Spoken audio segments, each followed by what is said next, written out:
Hey guys, how you going? Hope you're all doing very well. This evening I'm going to be doing another movie review, so hope you find this one interesting. This movie is a thriller from France, French language, English subs, released in the year 2015, directed by Eric Hanezo, and this film was called Rabid Dogs. So Rabid Dogs is about a group of criminals. They've just robbed a bank, but unfortunately their day has gone from bad to worse when the bank job is botched. So a few of them have died in the process, and now the remaining 4 criminals are on the run. Police are after them, they're all over the news, so the situation is critical. So what they need in order to enjoy their stolen money is a car to go across country in order to get to the border. So they come across a car that belongs to a father who's in desperate need of getting his young daughter to a hospital because she needs an organ transplant, but the criminals prevent them from getting to the hospital, and now they're going to go the opposite way. So the father is trying to convince them to let them go, but the criminals say, no, we're not going to let you go, but we'll let you go if you do what we tell you. So this could be a little bit too late for the girl, so the father's trying to take matters into his own hands by outsmarting his captors, and so this leads down very dangerous territory that causes this car to become a psychological battleground. So whether or not the father can get out of this situation is something you're going to have to find out for yourself, because that's as far as I'm going with my synopsis. Now my thoughts on Rabid Dogs. This is actually a remake of a Mario Bava classic from the 1970s, and so for that reason I was a little bit disappointed, because France are really the ones who create films. They create stories that are actually remade by Hollywood. But when I heard that this is a movie that was actually a remake of a European crime classic, I was a little bit skeptical coming into it. But the blessing that I had for this film is the fact that I haven't seen Mario Bava's classic, but a lot of other people have. And the biggest criticism of this movie is that it doesn't emulate what Mario Bava did. And so I thought, alright, well, on one hand I can kind of be a little bit skeptical that it is a remake, but on the other hand I can enjoy the film for what it is, because I don't know what the source material is. And that's often a problem with remakes and originals. You're constantly comparing them with each other, and you're not really enjoying the movie as it's going along. And so I could kind of push that aside, and I was, basically I'm a massive fan of French thrillers. You've got films such as Tell No One, Point Blank, Sleepless Night, Anything for Her, these films that really create a certain sense of situation and occasion, and basically enthralling the viewer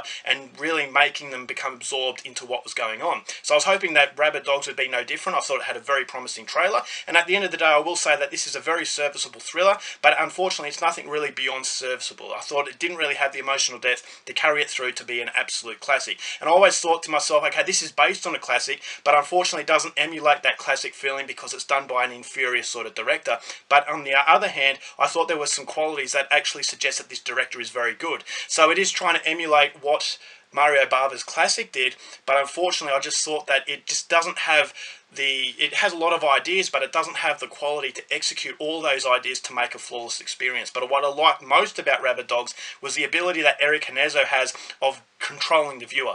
Basically, you're not in control, so it feels like a runaway train wreck, is that something really bad is going to happen, but the sense of anticipation makes you feel as though you're falling off a cliff, but the director is picking you up at the last minute and pulling you back. So you get a very quick sense of relief, but that panic starts to come back again, and it's again and again and again. It feels like a very nerve-shredding, sadistic game that the director is taking you on, and therefore you can really enjoy the experience. Is that it's actually a genuinely thrilling experience, because continuity is very good. It doesn't get bogged down in characters sort of side stories. It gets straight to the guts and glory very quickly, and basically this car is a psychological battlefield. It's a universe of its own. You got these criminals who are very hard hitting. I thought the violence played a very pivotal role in this film because it gave you the sense of consequence, and all these avenues that, the possibilities that the film has are met with consequences. Basically, are these criminals going to turn against each other?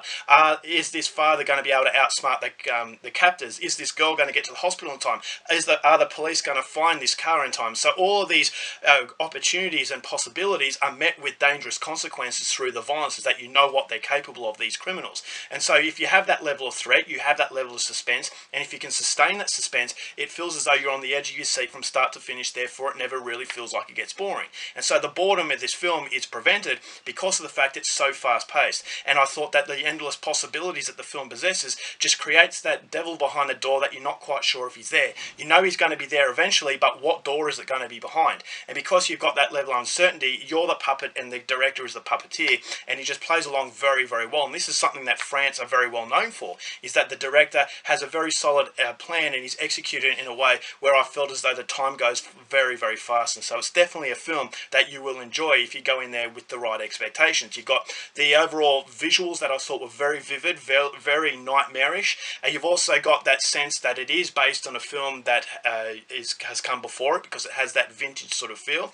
You've got a soundtrack that creates a character of its own, and you've got a sheer level of intensity through the camera work that I thought just gave you that sense that you were in the car as well. And so this car, you don't know how it's going to unfold, because there is that level of anticipation.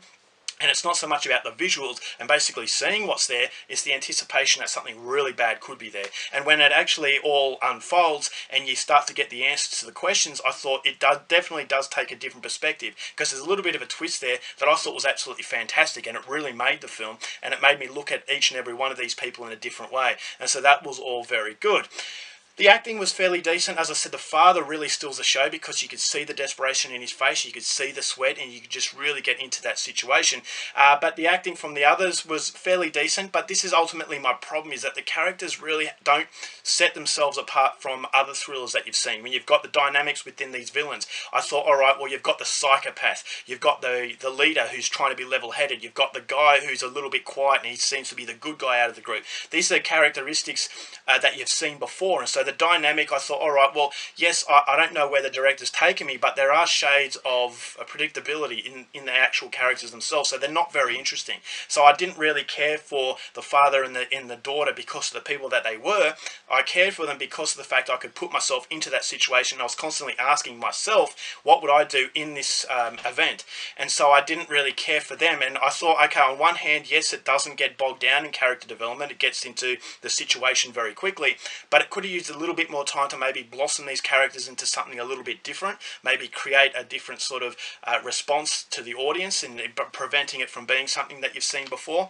And so there's a level of superficial quality to the movie that kind of contradicts a lot of the positives that the film has, and so that's what prevents it from being an absolute memorable experience, is because once you get all the answers, you know what's behind the door, you don't really want to go back and watch it again. And so it's definitely a one-time viewing kind of film, and so that is the reason why I say it's very serviceable, because it is a very good way to spend 90 minutes, but whether or not it lasts in the memory really remains to be seen. And so as far as thrillers are concerned, if you are a fan of this genre, especially European thrillers, I would highly recommend you check this one out. If you go into it expecting basically a very fun sort of ride, and if you can treat the film by itself without comparing it to the original, I definitely think you'll come away from it reasonably impressed. So overall, for Rabid Dogs, going to give this one 3.5 stars. Go out there and see it.